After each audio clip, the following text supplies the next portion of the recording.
안녕하십니까. 저는 인천시 주안동에 있는 인천영락교회를 섬기는 한은택 목사입니다. 여러분 그 하인리 법칙이라는 것을 들어보셨습니까? 하인리라는 사람이 이야기한 것인데요. 수백 개의 사고 현장을 보면서 어떤 법칙 하나를 발견합니다. 이런 거죠.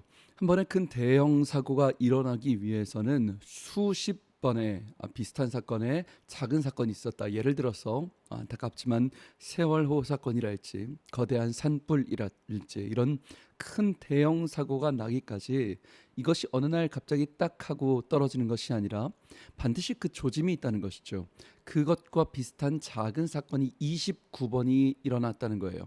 그리고 그 29번의 작은 사건이 일어나기 전에는 그 작은 사건이 일어날 징조가 300번이 있다라는 것입니다.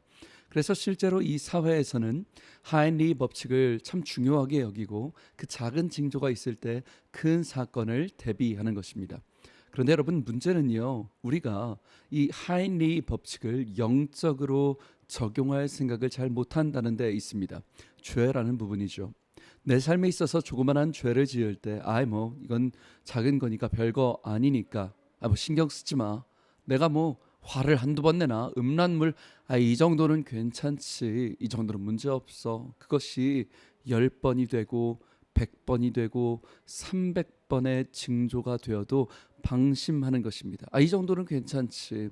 그리고 그 죄가 점점 커져서 29번의 범죄로 이어지고 결국에는 돌이킬 수 없는 영적인 대형 사고가 일어나게 된다라는 것이죠. 영적인 하인리 법칙이요.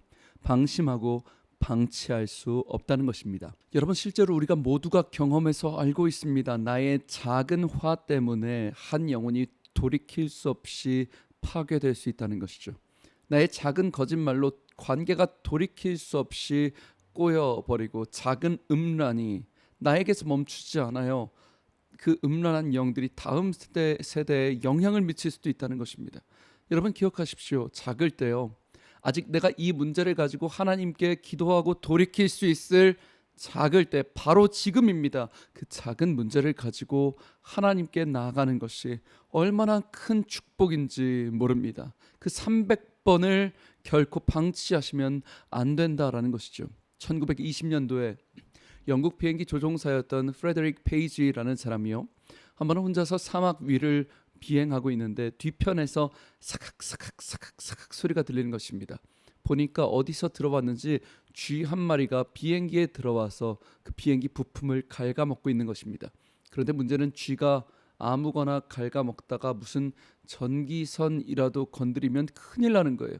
요즘 같으면 자동 조정 장치로 전환하고 뒤에 가서 쥐를 쫓으면 되겠죠. 근데 1920년도에 그런 게 어디 있습니까?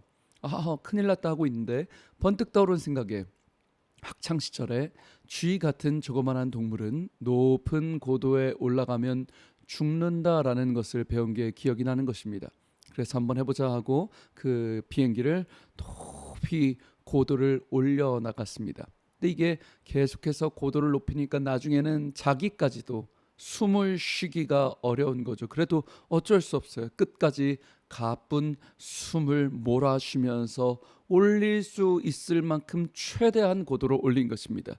그리고 나서 돌아보니까 어느 순간 그 사각사각 소리가 그쳤습니다. 쥐가 죽은 것이죠. 여러분 여기에 놀라운 영적인 원리가 숨겨져 있다는 것입니다. 사탄은요, 마치 갉아먹는 쥐 새끼와 같습니다. 어떻게 할 수도 없이 우리 가정에게, 우리 자녀에게, 우리 영혼을 갉아먹는 것입니다. 그때 우리가 할 수 있는 것은 사실 한 가지밖에 없습니다. 하늘로 비상하는 것입니다. 하늘로 날아오르는 것입니다. 내가 어떻게 해결하려고 그 영적인 문제와 약점을 내 짊어지고 내가 하는 것이 아니라 하늘로 비상하여 하늘에서 해결하는 것. 우리가 높이 올라가면 쥐가 있어도 쥐가 위협되지 않습니다. 마찬가지입니다. 우리가 영적으로 비상하여 높이 솟아오르면 시험거리가 있어도 시험이 시험되지 않는 은혜가 있다라는 것입니다. 빌립보서 2장 2절은 이렇게 말씀하십니다. 두렵고 떨림으로 너희 구원을 이루라. 영어 성경에는 workout, 이루라, 몸을 단련시키라 라는 단어와 똑같습니다. 우리가 영적인 workout, 근육을 키워야 된다는 것입니다. 똑같은 시험이 있어도 월크아웃 하지 않은 사람은 휘청휘청합니다. 쓰러집니다. 조그만한 것에도 넘어집니다. 그런데 반면에 철저하게 두렵고 떨림으로 날마다 영적인 월크아웃 하는 것, 단련하는 것입니다. 영적으로 하늘에 비상하여서 시험되지 않는 사람이 있다는 것입니다. 요즘 젊은이들 중에서 그 헬스하는 친구들이 가장 두려운 건 근손실이랍니다. 근육이 손실되는 걸 되게 두려워한답니다. 그런데 영적인 근손실을 우리가 주의해야 합니다. 예전에는 근육질이었지만 근육이 점점 풀어질 수 있다는 것입니다. 날마다 두렵고 떨림으로 육체를 복종시켜 그 영적 근육을 키워야 하는 것입니다.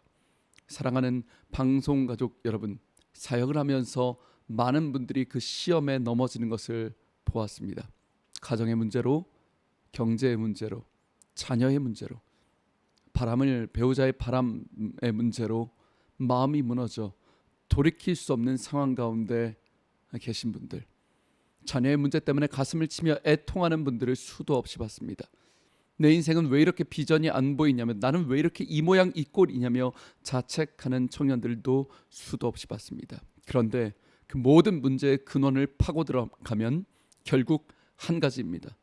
그 문제를 가지고 하늘로 솟구쳐야 한다는 것, 하늘로 올라가야 한다는 것. 조금 숨이 막히고 숨이 찬다고 계속 내려올 때 여전히 사탄이라는 영적인 쥐새끼는 우리를 갉아먹는다는 것이죠. 사랑하는 방송가족 여러분, 영적인 월크아웃, 근손실을 방지하십시오. 하늘로 높이 솟구쳐 시험되지 않는 은혜가 일주일이 되시길 주님의 이름으로 축복합니다. 지금까지 저는 예배에 목숨 거는 교회 인천 영락교회 한은택 목사였습니다. 감사합니다.